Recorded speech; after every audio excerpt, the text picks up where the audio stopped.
Why should one person spend a life trying to show others to what is true when, even in the face of that truth, they will go on thinking and acting and behaving just the same anyway? That even when faced and given the truth, which some of us have labored over and spent hours and a lifetime laboring to show someone to the truth.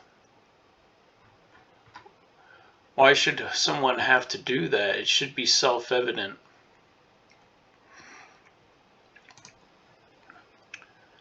And it seems that the system was set up and that there's some control or some spirit of deception that was put on people,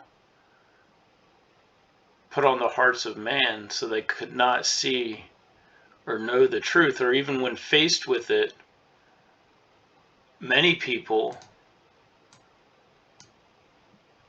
will just go on doing what they're doing anyway, even in the face of that truth, when met with something so obvious. So Bitcoin is setting up this tight. You see how it's getting tight here?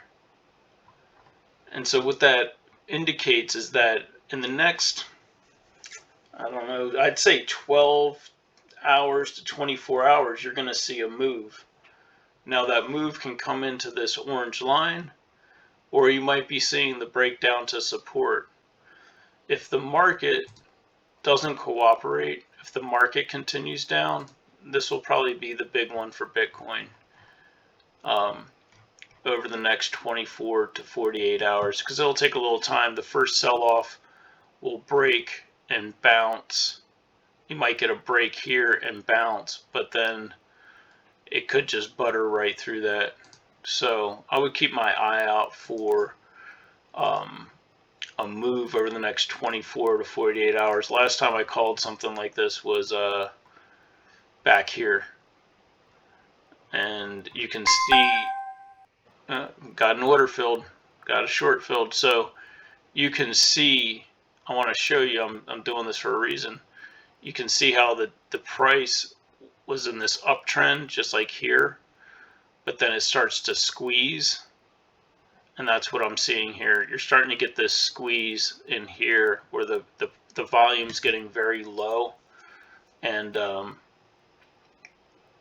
either that points to an upside or a downside, and I lean more towards the downside, because if we go over here to the futures have been down 0.5%. Right now they're up like 0.38, but by morning those could also break down. And if you get a gap down on futures with these levels that Bitcoin's at, you could get a move down to this 7,500. So that's why you just heard that order get filled. I shorted Link, and the reason is, if you look at Link, where is it? Here it is. So Link is in this, you see this pattern here? You got this breakout, and now we're putting in, you got lower high, right? Now this is a double top. You see, so this is going to act as resistance. So even if it goes against me, which I don't think it will, but if it does, I'm not too worried about it. So I shorted Link based on that idea. I mean, I might be able to have gotten a better fill right here. If Bitcoin has a move to the upside, Link could touch this line or this line, but with the way the conditions are, I could also wake up tomorrow morning and Bitcoin could be at 17,000, so I don't want to miss that move. So that was the short that I just put in, because everything else is already down. Aside from AVAX, that looked like that might be a decent short because it has broke this primary horizontal line. And so I might short AVAX up here, add to that position. I tried to get filled on Uni up here. I missed it by a hair, dude. So I did not get filled on that order, or else I would have been on that. I'd be up overnight 18% on that. So bummer I didn't get filled on that one. So I just went through all these, and for the most part, you see how they've all come down? You see, all of them are down. Adam's a decent short, but what I'm seeing in this is that there's still a little bit of time for this to have another pop because it's setting up a range in here, so I don't like that right now. I want it to look a little bit different. I want a little bit better fill on that. Maybe have it come back up to this line there. Link I just talked about. You can see they all have, you see how EOS dumped, right? So this is an interesting one now I look at it because you see these wedges, and this wedge comes down, comes up into horizontal resistance, and now if you look at it closely, it's starting to break that horizontal trend line, which could end up being something like, probably is going to look like this. Come back up to that line, it might continue higher, something up here.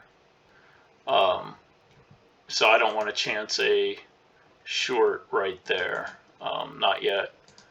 So the only one that was looking like I wanted to add to the ETF was the link play. So anyway, guys, that's it. Let me look at NIR real quick. Woo.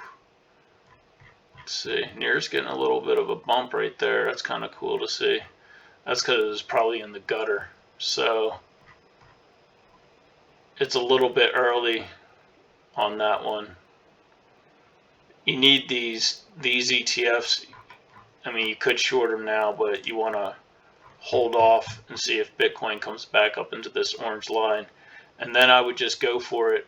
And if we get up to this gold box, I think that might be last Mohicans for Bitcoin at this 20,000. So as I was explaining in the last long ass video, when this does dump, you're in the final pump before a this, you know, it will be a confirmed bear market by November, and prices won't return to this range, and if they do, they're just going to tap it. This is all going to act, once you break this 17, this is going to act as a lot of resistance, and so that's what I'm playing, is this first leg down of the bear market. Not a lot of, it's a savage play, man. It's something I set up for, man, it's been a long waited, you know, at least 6 months. So anyway, guys, that's what's up. I hope it helps.